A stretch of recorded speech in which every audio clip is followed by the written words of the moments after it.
यह दुनिया एक रंगमंच है, करो तुम झूम झूम कर नृत्य। नमस्कार, मैं वंदना भार्गव आपका अपने इस संगीत वंदना चैनल में स्वागत करती हूँ। दोस्तों, मेरे वीडियो का विषय है फिल्म के नृत्य की रचना या निर्देशन पार्ट 2। कथक विषय में भास्कर, प्रवीण, एमए और इसी के समकक्ष परीक्षा देने वाले विद्यार्थियों से कहना चाहूंगी कि यदि उन्हें कोई टॉपिक नहीं मिल रहा है तो मुझसे ऑनलाइन क्लास कर सकते हैं। यदि मुझे उस टॉपिक की जानकारी होगी तो मैं उसे बताने का प्रयास अवश्य करूंगी। दोस्तों, पिछली वीडियो में मैंने फिल्मों में नृत्य निर्देशन के बारे में कुछ बातें बताई थी। कुछ और अन्य विशेष बातें मैं आपको बताने जा रही हूँ। आइए अब हम वीडियो की तरफ चलते हैं। फिल्म के नृत्य की रचना या निर्देशन। मंच के नृत्य की तरह फिल्म के नृत्य में मंच जैसी निरंतरता नहीं रखी जाती, बल्कि उसका फिल्मांकन टुकड़ों में किया जाता है। नृत्य निर्देशक गीत व संगीत को टुकड़ों में विभाजित करता है, जिसे शॉर्ट डिवीजन कहते हैं। जहाँ जहाँ संगीत के शब्द होते हैं, वहाँ लय के अनुसार मात्राएं गिनकर उन्हें गीत की पंक्ति के सामने लिख लिया जाता है।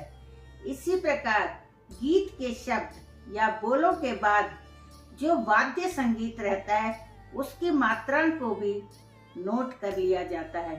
वाद्य यंत्रों में भी प्रमुख वाद्यों के वादन की अवधि को मात्राओं के अनुसार लिख लिया जाता है। इसी को शॉर्ट डिवीजन या दृश्य विभाजन कहते हैं।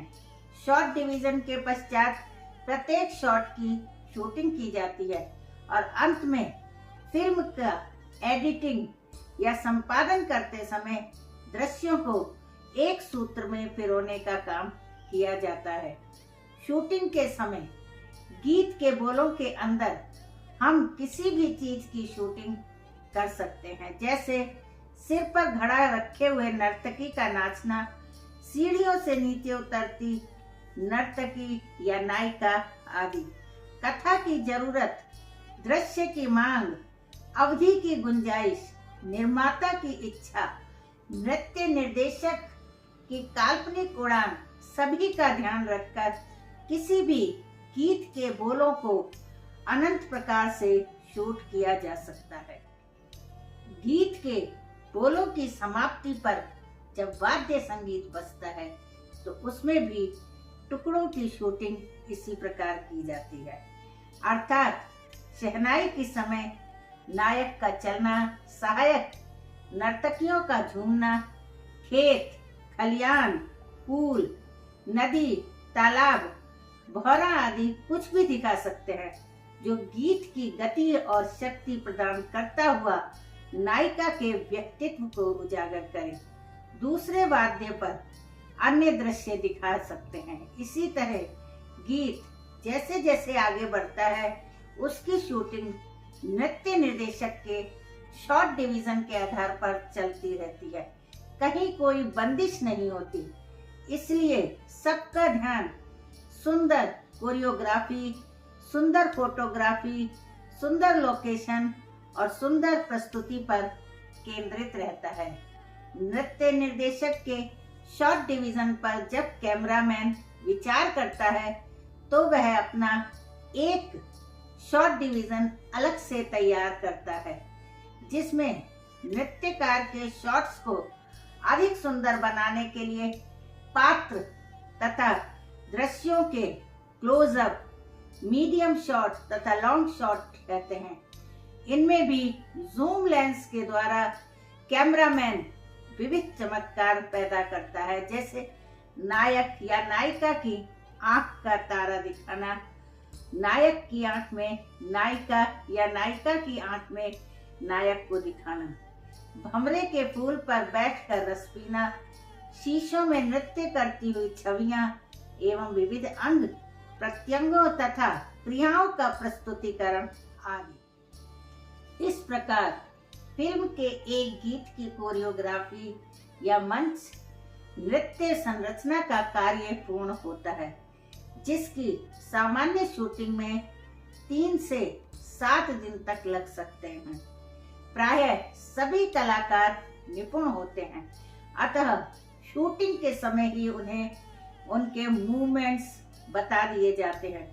फिल्म क्षेत्र में उपर्युक्त बातों का ध्यान रखकर ही नृत्य निर्देशक नए नए नृत्यों का सृजन करते हैं, तभी वे नृत्य दर्शकों को मनोरंजन करने में सफल सिद्ध हो पाते हैं।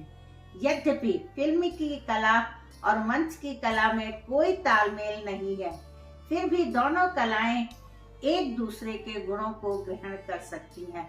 आज बड़े से बड़े नृत्य गुरु फिल्म निर्देशन में कार्य कर रहे हैं।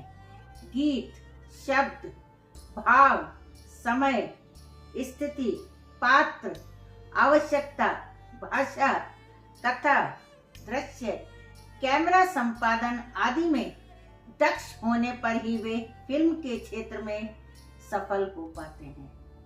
अब मैं अपने शब्दों को यहीं समाप्त करती हूँ।